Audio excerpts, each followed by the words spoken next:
Pero kung nilalagay sa tama at napapakita ng preacher yung talagang aral tungkol sa pagbibigay, makikita na na yung congregation ang mismo may tungkulin sa preacher. At kung gano'n, hindi na po mapipresyo si preacher na maituro niya yung tama para sa kanyang congregation.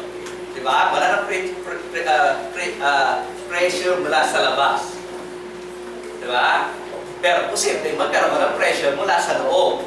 Pero tulungan niyo naman yung preacher na huwag ma-pressure siya na maituro ang tama dahil kayo naman ngayon ang tumutulong sa kanya, ako sasabihin niyo, ayaw ba niyang ituro ng ganyan? Eh, kawawa naman po si Mr. Preacher. Dahil lagi po kaming nalalagay sa dilema. Okay? Nalalagay po kami sa dilema. Bakit? Namimili po kami lagi sa dalawa. Anong susundin ko? Ang tao o ang Diyos? Tama natin yan? At kalimitan, sa lakas ng presyo ng tao, mas pinipili natin ngayon paglingkuran ng tao kaysa paglingkuran ng Diyos.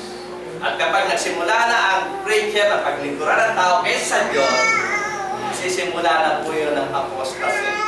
Magsisimula na po yun ng pag-alis ng kongregasyon sa tamang relihiyon. Okay, yun po yung resulta. Kaya nagtataka bakit maraming denomination?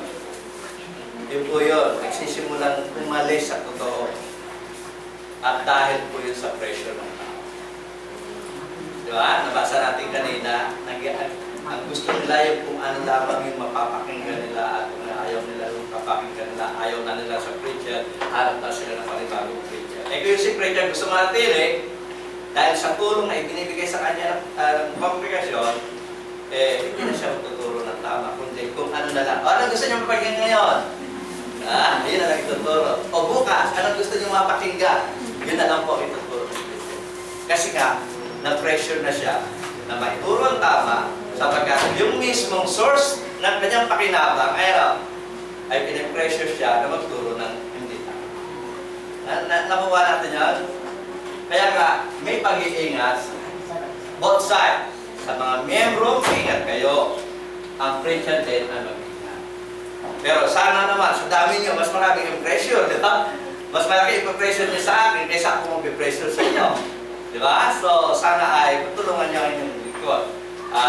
Dito naman sa Amos, sinisikat ng inyong lingkod na na sa tuwing uupo ay sa tuwing tatayo rito, sinisikap ng inyong lingkod na anuman ang ituro ng inyong lingkod ay ito ay nasa Biblia. Katunayan din po yata kung totoo ito. Mahirap po gumawa ng presentation. Buti na nakaraan wala pa tayong monitor, kaya ko tumayo ng nagtuturo ng Biblia lang, hawak ko. Pero ngayon dahil nga meron na tayong monitor, hindi pwedeng hindi ako magpupul ng oras na nabasahin ng Biblia, ilagay isulat dito sa monitor para sa inyong kabubuti na mas madali nyo mababasa ang banal na salita. Okay?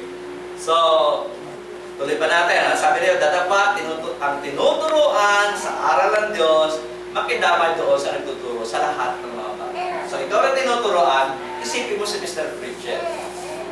Siya rin po ay may pangangailangan. Okay. Sino sinusulatan dito sa Hebrews? May pangangailangan sila, di ba? Ginagawan nga sila ng pag-aari Di ba? Matapos na sampalatayanan lang ating Panginoong Kristo, inagawan na sila ng pag-aari. Matapos na tanggapin na ng ating Panginoong Kristo, busabos na sila, nagtatakot sila. Hindi nila nagagawa pa rin ng kanilang trabaho. So, low income sila. Kung may income man, low income. Pero sabi pa rin na sumulat ng Hebrews, alalahanin nyo ang may pamumuno sa inyo, nagtuturo sa inyo ng salita ng Diyos. Nakuha nyo ba? So, may tungkulin ako sa inyo, may tungkulin kayo sa akin. Nakuha ba natin yun? So, give and take lang.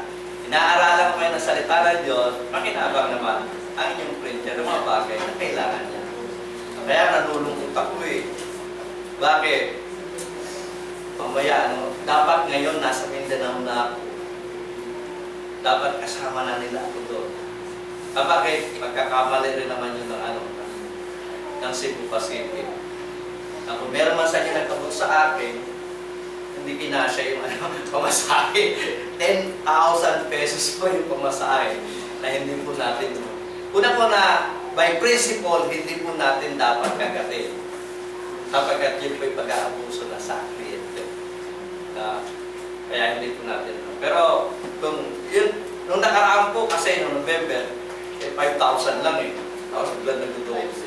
So ito ay pang-aabuso kasi nga, ang Cebu Pacific po ay merong pagmumulta na gagawin doon sa kanilang kamalian. So, kung nila kukunin, kinukuha nila doon sa mga bibili.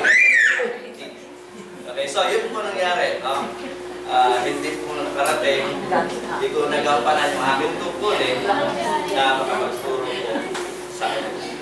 Tuloy pa natin pagbasa, no? Tuwing nagsasalita naman po ako dito, hindi po ako nagsasalita ng wala